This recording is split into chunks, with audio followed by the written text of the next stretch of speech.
Greetings, greetings, warm welcome. It's an honour to have you here at the Saphira Centre of Shamanism, where we break down the ancient esoteric practices of shamanism and the occult, bringing them into balance with the deep psyche.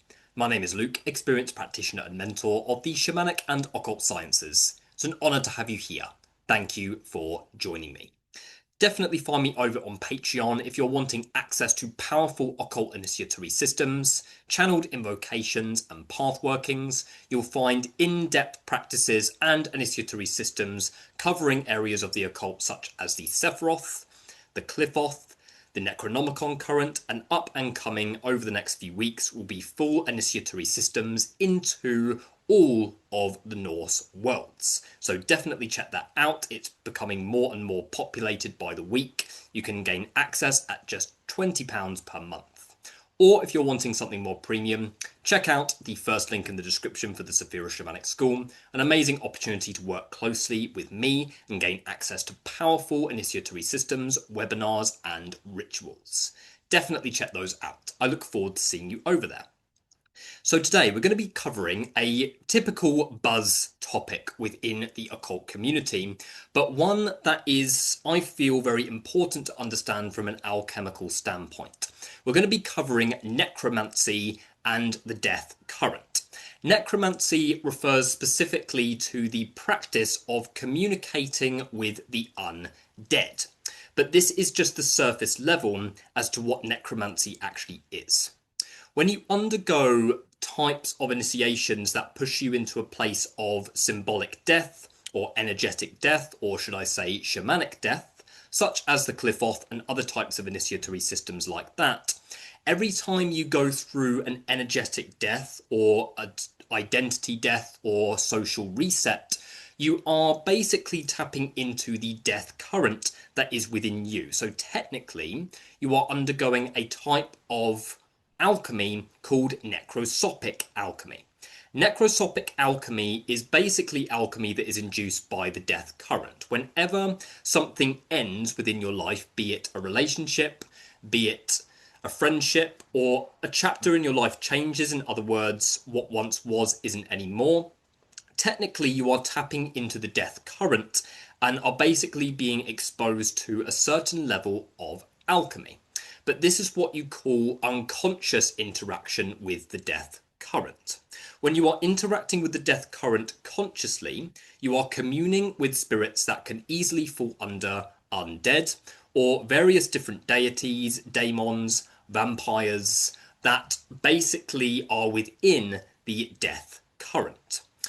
Necrosopic alchemy is something which is quite dangerous to those who are not prepared to receive its energy, purely because the death current, when you are exposed to too much of it, it can cause actually a lot of damage to the nervous system as a whole. The death current and necrosopic alchemy is something that you have to work up gradually with. It's not something that you can rush into.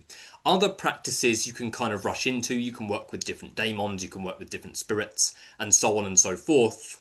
But with necrosopic alchemy, it's a different ball game altogether, okay? There are certain types of occult practice that you just cannot rush, okay? Two that come to mind is the death current, the Qliphothic work, which is pretty much tied to the death current, as well as the mysteries of Saturn, which ties deeply into the Saturnian divinity and metagod. So necrosopic alchemy is extremely transformative. It requires you to face both symbolic and literal death with open arms, and in doing so, it has numerous different benefits to the practitioner. Okay, first and foremost, it builds a natural relationship with your shadow purely because you are no longer bound to specific identity structures. So a very common way of generating a lot of death energy and moving into a place whereby you are somewhat an aspect of death itself is to merge your consciousness with a symbolic realm, such as the Da'ath. When you go through the Da'ath, the Qliphothic abyss, you are merging with death itself. There are other realms that are renowned for death energy, such as Helheim, Irkala, as well as different types of spirits that you can interact with, such as Osiris, Anubis, Hecate, Baron Samedi, although that's a voodoo deity. Voodoo is a closed practice. There's Santa Muerte, Mortifel, lots of different spirits that you can interact with in order to gain access to the alchemy of the death current. But this needs to be undertaken very, very carefully. You cannot expose yourself to too much death energy sort of before you're ready to, otherwise it will have an adverse effect. So we're going to be covering the real art of necromancy, free from the noise of, communicating with undead spirits, free from all of that all of those buzzwords, and really sort of helping you to understand the real nature of necrosopic alchemy and how you can engage with it. Absolutely essential topic, so definitely stay tuned.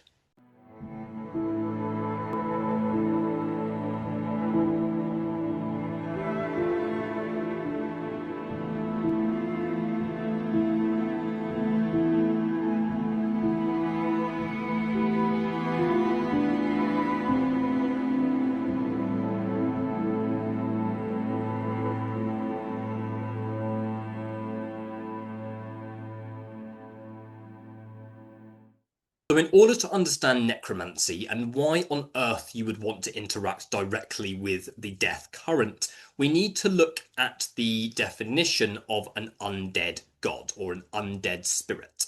So undead basically refers to an entity that is somewhat caught in that sort of anomaly space between life and death. So basically these types of entities are said to have been different occult practitioners. Some of them may have been necromancers, and they may not have gone deep enough within their practice or attained a level of alchemy that is basically able to give them conscious control over where they go next. So for those who are not familiar with dark matter alchemy and self-deification, theoretically and somewhat literally, we engage with these practices to not only connect with our divinity, not only to heal our deepest levels of trauma, but also to actually have more autonomy over our afterlife as well. Okay, and when we say more autonomy over the afterlife, we mean not actually being bound by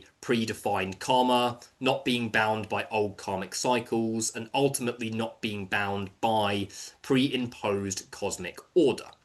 When an occultist slash necromancer interacts with different types of sciences within their physical tangible experience and they reach a certain level of alchemy, but alchemy that is not significant enough to completely break the pre-imposed order, they somewhat become anomalies within the spirit world.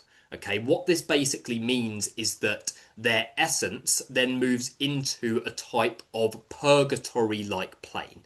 Okay, a purgatory-like plane, which basically means that they are sort of in between they're in between the physical tangible experience and also like liberation as well. Okay, so then they move into a reanimated undead state, which basically causes them to attain the level of alchemy that they need. It allows them to attain the level of alchemy that they need to be able to then generate the right level of purification that is needed for them to move to where their soul is actually needing them to move to. So why would you interact with an undead spirit? Why would you interact with an undead god? First of all, they can bestow lots of knowledge and insight over how to not end up in that particular situation. So when you start engaging in darker occult practices, it's very easy to get to a certain point in your alchemy and then just say, okay, I'm done. Okay, and what that often results in is you basically having many itches that you're not actually able to scratch. Okay, the occult work, in order to go deep enough into it, you have to really have the intention to go all the way. Okay, go all the way, particularly if you are interacting with practices and technologies that induce intense necrosopic alchemy. Okay, so basically you interact with practices that are within the death current in order to gain gnosis and insight from different types of deities and spirits that did not transcend the cycle of reincarnation, okay, that did not transcend the cycle of reincarnation. But what they also mirror within yourself from a psychological perspective are basically different aspects of you that you have exiled. Okay, so communicating with an undead god actually has a tremendous amount of medicine because you're basically tapping into some of the deepest and most exiled aspects of your inner child when you interact with an undead god. Alongside that, you are also gaining insight, alchemy, and gnosis that ensures that you basically are able to transcend that realm after you die. Okay, so the risks with conscious necromantic practices is that it can move you into that kind of in-between space if you are not consciously grounding and integrating the energy that you are tapping into. Okay, the reason for this is because the death energy flows into the nervous system and into the body, and if you are exposed to too much death energy, then as I said, it is destructive to the nervous system as a whole, which means that it doesn't purify the karma like it's meant to when you are exposed to sensible quantities of it, but it actually has the adverse effect. Okay, it causes that karma to become more solidified. How that can leak through into someone's life is on the psychological level. They could be cycling in the same patterns, they could be cycling in trauma cycles, trauma responses, and different things like that. Basically, they re-traumatize themselves by interacting with the death current. The death current is risky for a number of different reasons. When you're interacting directly with undead gods, you are interacting with exiled aspects of yourself that have been exiled for a reason because you don't feel safe to embody them. What they actually are basically lost pieces of your inner child, and so interacting with an undead god can cause a significant soul retrieval process, or it can cause a significant re-traumatization process as well. Okay, it's very black and white with practices that are as dense as necromancy as a whole. So you would interact with an undead god on the psychological level to integrate and process and ultimately make friends with exiled aspects of your psyche. That's the psychological level.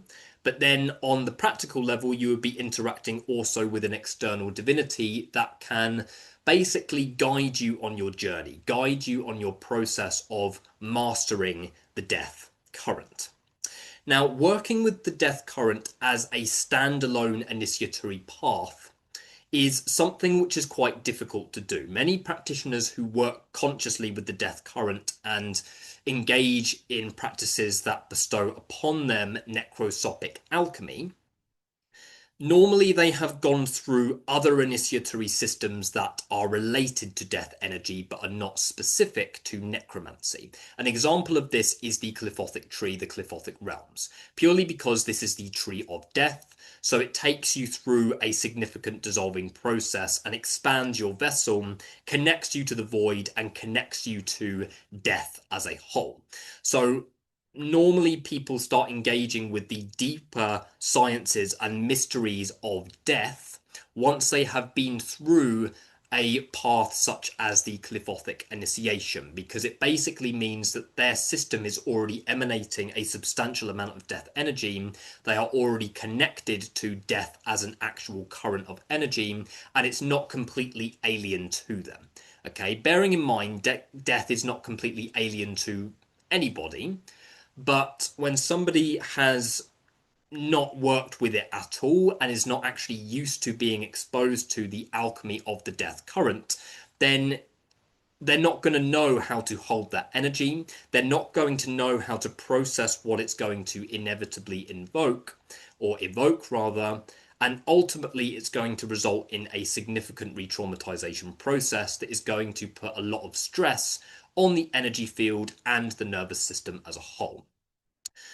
Another way that you interact with the death current is by communing with entities and deities that are not bound to the undead realm. So they're not undead gods, but they basically dwell within the death current as a whole. Some examples are Osiris, the gatekeeper of the underworld, the ruler of the underworld within the Egyptian pantheon, Anubis, Hecate. Hecate is a very good one because she's very motherly as well. Santa Muerte, who has many different aspects. as well as Mortifel and other types of spirits that fall under the death current. Now, there are other spirits as well, dark matter spirits, particularly daemons, that are not sort of specific to necrosopic alchemy, but they are sort of indirectly related to it. Okay, and the reason for that is because interacting with a daemonic entity is going to have a two-way exchange. Okay, you are interacting with the daemonic entity somewhat to have an aspect of your identity dissolved in alignment with the qualities of that particular spirit. So in a way, you are going through a level of alchemy that is indirectly related to necrosopic alchemy, but does not bring the death current directly into you. Okay, the difference is that daemonic alchemy and metamorphosis is about shedding older identities and is about going through identity reset, yes. So when you go through a certain level of that alchemy, naturally you are exposed to deeper currents of the death current anyway, or different mysteries of death as you go through that. But the difference between demonic alchemy and necrosopic alchemy is simply that necrosopic alchemy involves the direct handling of the death current, directly handling death energy as a literal current of energy. Okay, so they are directly linked to that of the Cliffothic path, and in order to really get the most out of necromantic practices, it is advised to have gone through solid initiatory systems like that. And the deeper you go into those realms, in other words, the deeper you go into void energy, the more connected you are going to be to your own divinity, the stronger your energy field is going to be, and ultimately the more friends or the closer connection you are going to already have with the death current. So then when you interact with death energy through necrosopic alchemy and you're actually directly handling death energy, then it has a stronger chance of not completely overwhelming the system. Okay, particularly for someone who's been through Darth. If someone has been through Darth, then they're already going to be emanating a lot of death energy. They're already going to be connected to different mysteries of death within themselves. In other words, they are already going to have reconciled with a lot of different exiled aspects of their psyche. So on the psychological level, what the death current does is that it flows into the system and it causes the significant death of the person's falsehood. And if you are attached to your falsehood and you're not used to adapting to that kind of energy, then the death current is going to fragment you and it's going to cause greater fragmentation to your psyche. Whereas when your system is used to it, it is going to be more like a reunion. Okay, so for somebody who's been through the Darth or similar realms to that, the alchemy of the death current is going to feel more like a reunion with some of the deepest and most repressed aspects of your inner child. Purely because the death current will flow in, directly interact with the crystallized energy within the nervous system, and it will bring you into contact with undead spirits. But psychologically, from an archetypal standpoint, you are then being brought back in contact, back into touch with some of your deepest, most repressed parts, and some of your deepest, most exiled, unmet needs. And when somebody is going through a path such as the Cliff-Off, or similar, that's exactly what that path does, okay? It chips away at illusions, triggers consistent identity and social reset that causes a person to move into greater harmony with their inner child and greater harmony with their soul, which basically means that you are already on that path of the reconciler, okay? You're already on that path of primal evolution. Whereas if somebody who is severely traumatized is like, I want to communicate with undead gods, I want to be a necromancer, and they're not actually aware that this is a deep alchemical path that really, as soon as you start engaging with it, you have to see it through, then they're going to be directly handling death energy when they are not in a place to even begin to comprehend the integration of the mysteries that they are tapping into within themselves. This is why I always say trauma work has to be at the forefront, particularly when you're interacting with currents that are more dangerous in nature. Okay, currents that work a lot with death energy, like the mysteries of Saturn. Saturn holding you within that concealed place, holding you within that space of stillness, restricting you, orchestrating situations that have the role of karmic release and karma purification and karmic rebalancing. Okay, these types of energies, require deep foundations for trauma integration. And if you're not willing to interact with yourself in that way, and you're not willing to actually communicate with yourself and build a strong relationship with your inner child, then interacting with these types of energies are ultimately going to cause more fragmentation, more deeper level sort of traumas to then become more fragmented from the self. And then it's probably going to cause you to then sort of exile even more parts from your system. Okay, so particularly when we're working with a current like death, death is a literal energy. Okay, it's a paradoxical consciousness. The death current is a literal meta god, that holds various individual currents, various individual deities, various individual consciousness within it that operate in a paradoxical way, which means that through this paradox, it takes away, it destroys, it kills, but then it opens you up to the exact opposite of what that represents. Okay, so when that energy comes in and it kills the falsehood, it's then clearing space for the fertile soil that is underneath it. And this is why, going through a process like the Da'ath, or merging your consciousness with a type of plane that is known to actually hold the alchemy of the death current and the alchemy of the mysteries of death, then you're going to be familiar with this paradoxical concept. Okay, Ginnunga Gap is another one, the Norse abyss, okay, the Norse void, that is also going to help you to build a stronger connection with death energy as a whole. The reason why the void energy really helps you to be able to process it is because you're already embracing that paradox that death represents. Okay, when you're embracing death and you're embracing the shedding of the older aspects of yourself, the reset of the different layers of your identity, the release of different attachments, then you're already in a place, whereby you are opening yourself up to the opposite. Okay, you embrace light, you're opening yourself up to dark. You embrace dark, you're opening yourself up to light. You embrace death, you're opening yourself up to rebirth. You embrace rebirth, you're opening yourself up to further, deeper layers of death that will move you into greater alignment with your truth and authenticity. And when you're faced with a realm like Ginnunga Gap or the Da'ath, I will make a video on Ginnunga Gap at some point. But when you're working with these types of realms, you have kind of direct trials and direct sort of interaction with this paradoxical concept. And so you are already used to handling that type of energy, letting it flow through you, and you are already understanding that it's going to run its cycle. Okay, death and rebirth is that continuous spiral cycle that reality, nature, everything in the cosmos moves in.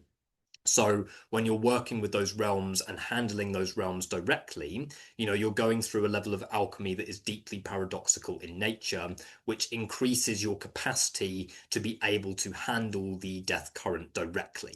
Okay, so you can see the death current as a concept being a type of meta god that is a literal current of energy that we are all connected to because it's the energy of decay, and the whole purpose of it is metamorphosis. Okay, and this is why it's so powerful interacting with it, because if your system is in a place where it can process it and it can effectively handle this quantity of this type of energy, then you can you gain like that almost like paradoxical control by letting it happen.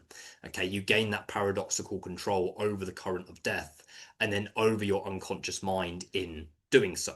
Okay, so it's an extremely potent current of energy to work with, but requires a lot in order to really get the most out of it, it requires you to kind of have sort of dipped your toe in the water and then gone gradually deeper. It's not the kind of current, or necromancy as a whole is not the type of thing that you want to sort of throw yourself into and throw yourself into the deep end, because if you're not energetically prepared to go through that, then it's going to cause more damage. And necromancy, I feel, is has the potential to be more dangerous than, say, demonolatry or other types of metamorphosis in that way.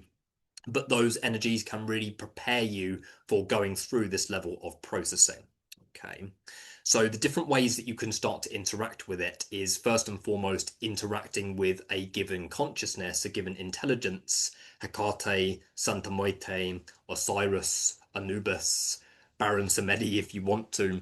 Um, you're basically building a relationship with a given consciousness that is going to be able to basically ease you in to that current of energy. Its alchemy alone is going to expose you to basically a filtered version of the death current, a filtered version of the death energy. So if I start to interact with Hecate, I'm bringing that energy into me. I'm interacting with her consciousness, and basically her consciousness acts as a filter that ensures that I'm able to effectively metabolize and basically expose myself to a level of the death current that I'm able to effectively metabolize and integrate within my system.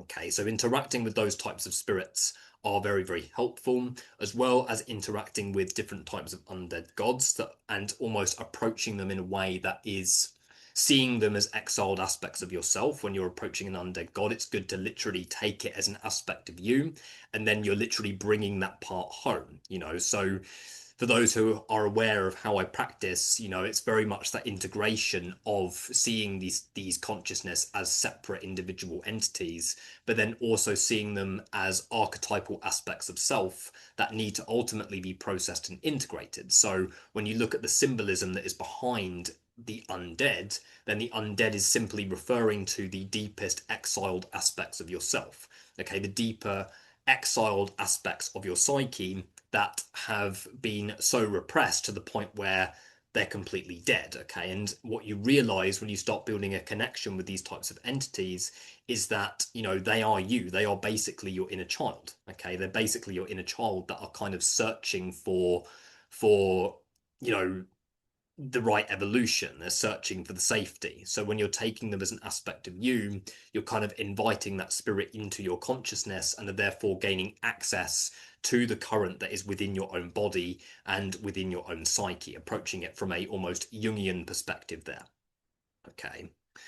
So those two ways are a good place to start, okay? Interacting with a given current of energy that is resonant with the death current, interacting with a certain type of entity that is resonant with that energy, interacting with certain types of entities that are technically undead in nature. And then when you want to get serious about it, really seeing it as something that will build over time, going through something like the Cliffoth, going through something like that, or working with other types of realms that are kind of darker in nature and resonate with the deepest aspects of your unconscious. Basically, the more dissolving you go through within yourself and the more used to this type of energy you are, the safer it's going to be for you and the more you're going to be able to process and metabolize it. If you don't do that, it will have the adverse effect and it will sort of cause you to kind of regress or, move backwards in your evolutionary path through re-traumatization. The other way, and this requires a little bit more caution, but the other way is to basically engage in types of ritual work that are basically designed to merge you with symbolic realms, okay, both literal and symbolic realms that are resonant with death energy. Okay, so by far the most transformative, in my view, initially, is the Cliffothic Abyss, the Da'ath. Okay, you're becoming an aspect of the void. That's a rite of passage that sends you into Citra Aura. It's changing the way that you feel and process energy as a whole. And that will basically, after going through that, you will emanate that energy. Okay, you will be, connected to that essence within yourself. Another example is the Norse underworld or the Norse land of the dead, which is Helheim. Interacting with Helheim can basically, expose you to the alchemy of that particular realm, interacting with the spirit that rules over that particular realm, which is Hela, and you can then be exposed to the death current in that way. Okay, you can also do it with other types of underworld planes as well, such as the Sumerian underworld Irkala. Interacting with Irkala, you're then working with Ereshkigal, okay, Ereshkigal. And when you're working with Ereshkigal, you're going to be exposed to a substantial current of that energy as well. Okay, so the very act of merging your consciousness with these symbolic aspects of yourself, as well as these literal realms that exist, then you're going to be exposed to the death current at the capacity in which that realm will allow you to. Okay, as I've mentioned, Ginnunga Gap is another one. I'm only mentioning sort of Norse realms here, but Ginnunga Gap is another one. Building a connection with Ymir, who is the ruler of Ginnunga Gap, the Norse giant, and then initiating yourself into Ginnunga Gap is a way of gaining access to that sort of deeper current of not only death energy but void energy, as it goes hand in hand and will give you access to the direct paradox that the death current basically represents. Okay, another example could be interacting with other types of symbolic underworld planes, like the seven realms of Jahannam, okay, the pre-Islamic underworld plane, as well as you could interact with the Duat. Okay, and the Duat is basically the 12 realms that are basically ruled by Osiris in the Egyptian tradition. So you can use different mythological interpretations to interact with different realms that are said to possess these symbolic entities and these symbolic archetypes of self, and then merge your consciousness with those on a deeper level. You can, this is a slightly more risky operation, but once you gain experience, you can start to go to death directly. Okay, and you can start to actually interact with the death metagod directly. And this is not something which is advised for people who have not been through sort of death-related alchemy or that type of metamorphosis before. It's very much it's a very advanced practice, and in that sense, it takes a while to ground. Okay, I've only done it like once myself, and I was exposed to so much of that current, so much of the current that I really had to take like a few days, or like literally a few days, few weeks, not doing anything at all, because it was that hard to metabolize an energy that was literally that much of a pure sort of manifestation of the death current. Okay, so you can kind of work up gradually, and that is very much advised for this type of initiatory path. You have to work up gradually in order for it to be safe. Otherwise, it will be counterproductive. So don't be one of those people that's like, oh my God, this sounds amazing. Oh, necromancy, that sounds amazing. I want to start, communicating with all of these undead things. Understand like the real power of what you're interacting with, and understand how it does interlink with deeper initiatory processes that, in my view, should act somewhat as prerequisites to ensure that your system is able to effectively process and alchemize the mysteries of the death current. Absolutely fascinating topic, but I think that's everything that I needed to speak about in today's video. Definitely check out the Patreon. Definitely check out the premium membership service, as there's going to be a lot on the death current up and coming. But for now, thank you. Definitely hit like and subscribe if this video was helpful to you, and I'll see you in the next video. Thank you.